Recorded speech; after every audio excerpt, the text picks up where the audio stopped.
dysfunctional vet. I'm documenting the fact that this right-of-way has not been cut in a while.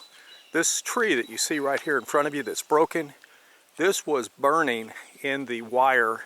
I called it in multiple times and that was pretty much ignored. I'm going to actually get up there a little bit later and find out if the power company came out and cut this to get it out of the electrical line or if it broke in the wind. I'm going to show you a spot in just a minute where a tree, something like this, caused an electrical fire, but the electric company couldn't even get in to fix the wire.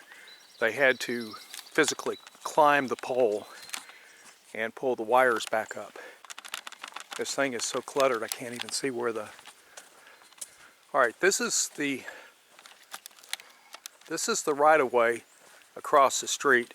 As you can see, these pines are within about 4 to 5 feet of reaching the line.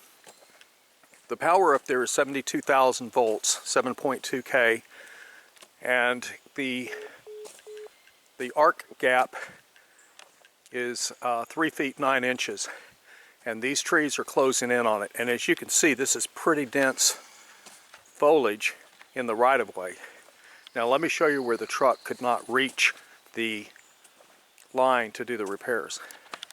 What you're looking at is a dead tree, and this dead tree is close enough to hit the power line, except for the fact that there is a live oak right here between the dead tree and the power line. Normally oaks tend to just break off branches, and you can see this plant right here that's pushed over. This is where the service truck, which has a boom lift on it, a man lift, which is capable of reaching about 45 feet. So it was a pretty substantial truck, was unable to drive in there. The utility pole that the guy had to climb is, you can see that, right there. And the patches are right up here. But he was able to get the power back on, and the place that burned is just less than about 100 feet from where we are. So let's go look at that real quick. The area that got burned is hard to see. Here's a tree that still has charred wood on it. But this area right in here, this little gully, the fire was down inside of it.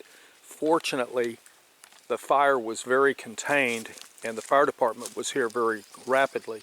Now if you look right here, that's a guy wire that's broken. I'm going to call that into the dispatch, and I'm going to find out whether or not they will even take a call of a pole needing servicing, given the fact that I don't own this land, which was why they wouldn't take the calls on the other dead trees. But all things being equal, we'll find out. Dysfunctional vet out. Here is a view of a right-of-way, and as you can see, the trees are pretty much grown up into the power lines, and there's a lot of debris on the ground. While this is still possible to access, it's because this is a hunting lease, so the people that have it occasionally will mow down the small trees. Otherwise this would be all grown up, which it's not supposed to be. The distance from power line to the tips of the branches is supposed to be 15 feet, so a 30-foot wide swath on either side.